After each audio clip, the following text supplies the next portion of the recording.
You have tuned into the BearDown Corner with your host, Sergeant Holio. Hey everybody, this is the BearDown Corner. I'm your host, Sergeant Holio. Let's get right into this Thanksgiving's weekend's action. All right. Green Bay visited Detroit in the first game of Thanksgiving Day in America's games, and it did not disappoint. Jordan Love came and showed he was Jordan Love of the good. And I say that he has his good games and he has his shit games. They have lost against teams that you wouldn't think they should have today or this year, but they have also won a lot of games against tough teams as well. So it's kind of a 50-50 toss-up. But today he was good at 18 of 30 for 234 yards and 4 touchdowns. Josh Jacobs on the ground for 83 yards helped in the day, so they won 31-24 against the Lions. Kansas City goes into Dallas on the game 2 afternoon slot, where CeeDee Lamb caught 7 catches for 112 yards and 1 touchdown, and George Pickens hauled in 6 catches for 88 yards as the Dallas Cowboys win 31-28 in a valiant effort by Patrick Mahomes and his 4 touchdown tosses on the day. Cincinnati rolled up into Baltimore, where it was Joe Burrow's return to the field as he came back from turf toe injury. He was expected to be out pretty much most of the season, but to no avail. He is a stubborn fucking mule, and he guided his team on this day, 24-46 of 261 yards and 2 touchdowns. Now, in the way he drove them, though, into field goal position, we're giving some field goal kickers some love today. Evan McPherson, 6 field goals and 2 extra points on the day. Congratulations, Mr. Kicker, as you probably were the top kicker of the weekend. And then in Black Friday's action, you had Chicago rolling into Philadelphia, where the Bears ran all over the Eagles on this day. Kyle Monangai with 22 attempts for 130 yards and a touchdown. You have DeAndre Swift. He caught it. He had 1 catch for 13 yards, 125 on the ground, and a touchdown in the end zone.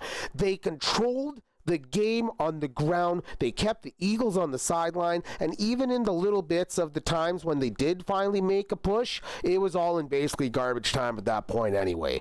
They had a 2-score lead through the majority of the fourth, and they looked good doing it too. So against the defending Super Bowl champs who are 8-3, and yeah, you know what? Their offense is struggling right now, but that doesn't mean that the Bears aren't for real. At this point, that was a statement game. And by God, I am excited because I'm going to just dive right into this next matchup where the LA Rams. Okay, so here's the deal. On Friday, winning that game and going to 9-3. If the Rams lost, Bears take first overall. And you know what? Carolina, my hat's off to you. And Bryce Young with your 3 touchdown passes, he went 15 of 20. And they controlled enough of the ground game where they had about 140 yards between Chuba Hubbard and Rico Dowell. And even picked off Matthew Stafford twice. He had 25 touchdowns with 0 interceptions in the last freaking 10 weeks or whatever the hell it's been.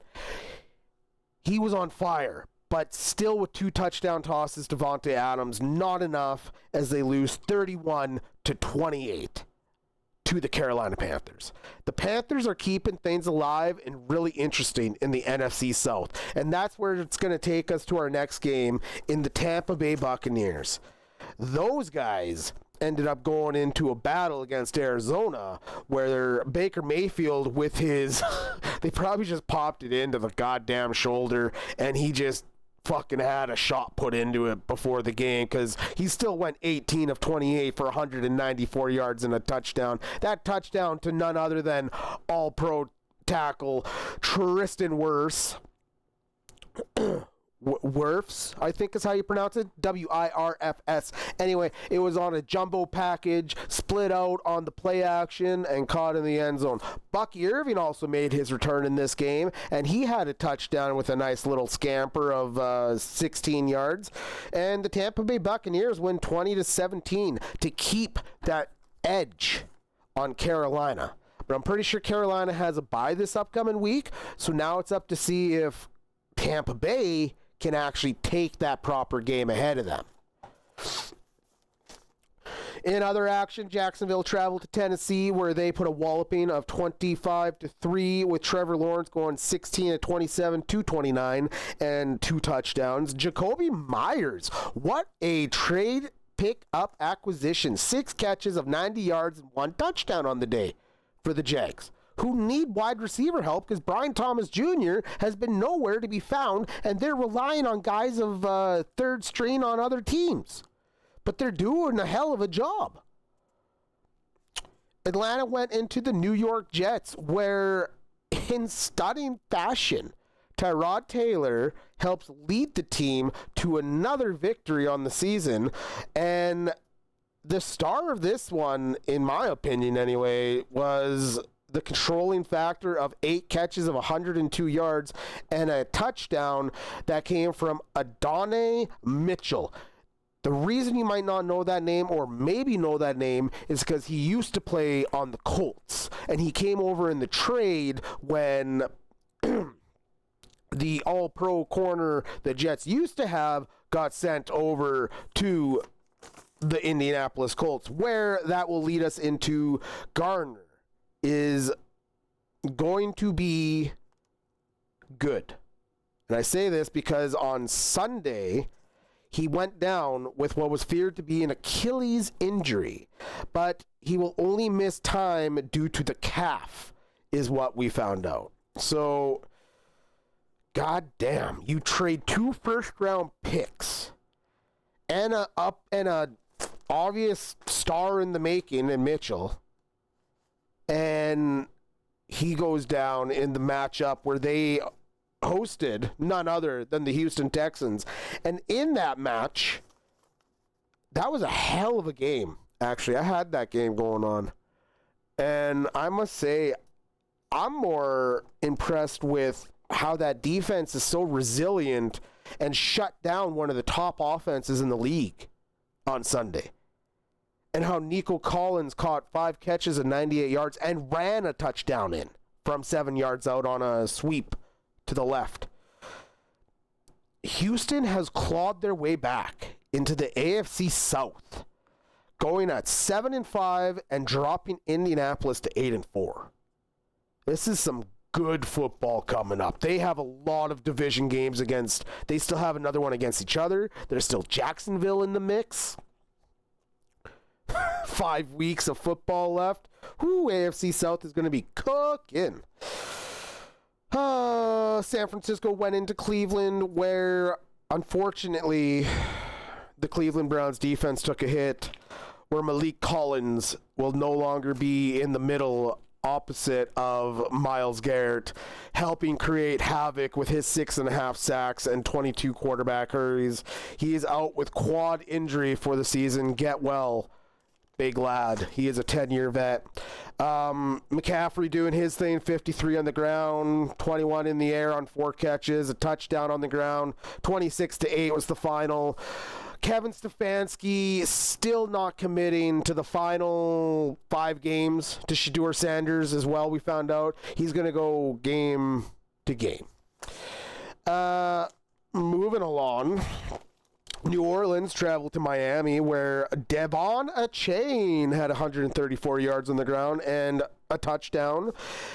Like, Miami, they're 5-7. They're going to be like a middle team this year, because the games they win have been against the other bad teams. And a surprise when they upset the Bills. Or who knows, maybe they're putting something together. We don't know. Either way, I'll say it for this. If it wasn't for a chain, they have no offense. I seen the stat line of Tua Tagovailoa. I want to hit the guy in the head. Can you not do better for this team? Can you not supply the ability of at least a competent quarterback? If they somehow make some magical push, win the next 5, just saying, it will not be because of that man. They got to figure out quarterback situation next year. Minnesota traveled into Seattle, where it was a matchup of Sam Darnold against his old team from last season, where he led them to a 14-3 record and a loss in the playoffs, but still secured himself a 3-year contract to go play with the Seattle Seahawks. And you know what? He wasn't on fire, but he did enough with the rest of the team to grind out a win. And they didn't just grind it out. The defense is the highlight play of this game. They had 3.5 sacks with 1 fumble recovery, 2 forced fumbles, and 4 interceptions, one of them going for a goddamn tutty. This defense is dangerous. And it might be the deciding factor in the next matchup when they go head-to-head with the LA Rams. That is going to be probably the deciding factor game for the NFC West. My thoughts anyway. I don't like, you know what? I know San Francisco is still somehow magically in there. But I just, I don't know. I don't believe in the 49ers this season. I just don't. You got Brock Purdy sitting back there playing on injured fucking / little healed foot that at any moment is going to break. Mac Jones is going to go back in. He's been stellar for him at backup quarterback. They have no one else at wide receiver. They're relying on fucking the last few year pickups, I guess, right? Jennings is the only vet that is still on there that's active. No more Debo. Ayuk's being released.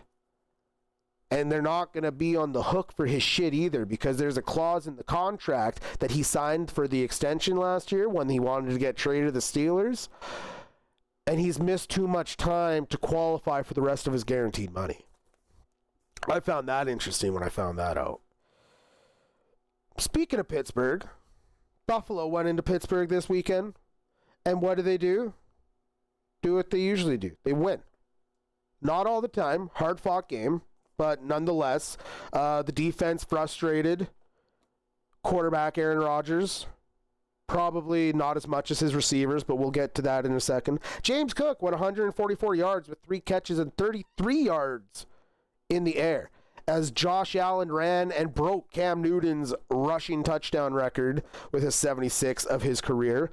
And Pittsburgh Steelers quarterback Aaron Rodgers, after the game, basically went into...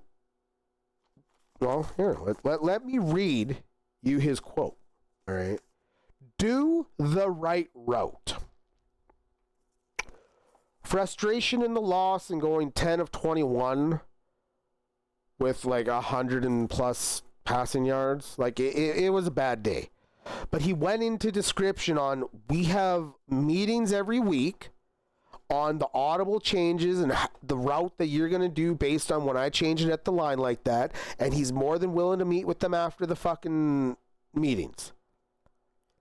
But apparently they don't listen. They don't pick up what's being said in the meetings. He had multiple guys where it looked like he wasn't even throwing in the right direction. But here's the thing. Aaron Rodgers is a 20-plus year vet that has multiple MVPs, has won a Super Bowl. He knows what route he's calling when he's saying and pointing at you. And if you can't do your job for a guy who's playing with a broken fucking left hand, hey, come on, you got to help a guy out. You got to help the team out. it's just it hurts me because I know they can be better than that. Jaylen Warren also had a rushing touchdown, by the way. Las Vegas went into the LA Chargers, where Kaimi Vidal still stole the show at 126 yards on the ground and 1 touchdown. Justin Herbert did have 2 tutties in the game. Now, he is going for left hand surgery like today. Monday, he went for surgery. Got hurt in the game, and Trey Lance had to come in to finish the game. But nonetheless, they controlled the game anyway. Las Vegas. Brock Bowers had 2 touchdowns in the day. Another monster game in a loss. I don't know what the hell Las Vegas needs to do. I know I've seen some stuff and heard some stuff about how unhappy Tom Brady is and how he's not afraid to rip the whole goddamn thing down to the core again. Because he did not sign up to become minority owner of the Raiders for this kind of dog shit. He expects better. Maybe it's going to be his touch, truly his touch, if he gets a chance. Maybe he'll become GM and leave Fox. Who knows? Denver goes into Washington for the Sunday Nighter, where it did not disappoint. Let me tell you this. 27-26 was the final in overtime. And it came down to a 2-point conversion. The quarterback drops back. Gets nailed as he's trying to make the pass, and to no avail. Because they didn't want to go for the tie. Why go for the tie in overtime? Just go for the win. Right? Marcus Mariota couldn't make that happen on Sunday, and Denver improves as a 10-3 win team. 27-26. RJ Harvey had 2 touchdowns in this game, 1 in overtime and 1 late in the 4th. Pretty good to have that rookie playing that way since you lost J.K. Dobbins for the year. And in the Monday Nighter, the New England Patriots hosted the New York Giants, where Drake May just keeps helping his team and making a conversation case for MVP. 24 of 31, 282, 2 touchdowns, 0 interceptions, no turnovers. New York's in shambles. We aren't even going to talk about them. New England is the first 11 win team as well for the season. So, like, you know what? Outside of all of that wonderful information, here's our last little tidbit for you. After the Black Friday game, Eagles offensive coordinator Patullo's home, Patullo, his home got egged. And in what aspect does this really shock anyone? Because honestly, I'd probably egg the guy's house if he had an offense that had all the weapons they have and you can't get this shit done. I know there's injuries, but your guys better be ready to step up if you're a defending Super Bowl championship team. Because if you aren't, you're going to falter. And here's the problem. The Dallas Cowboys are getting hot. All right? They just beat the Chiefs, who were on a freaking dire win streak to try and make their playoff push. They're now 6-6. The Cowboys won against the Eagles last week. There's no reason they can't run the table. Maybe. Who knows? Either way, it's between the Cowboys and the Eagles at this point, and it's looking pretty good for the Cowboys.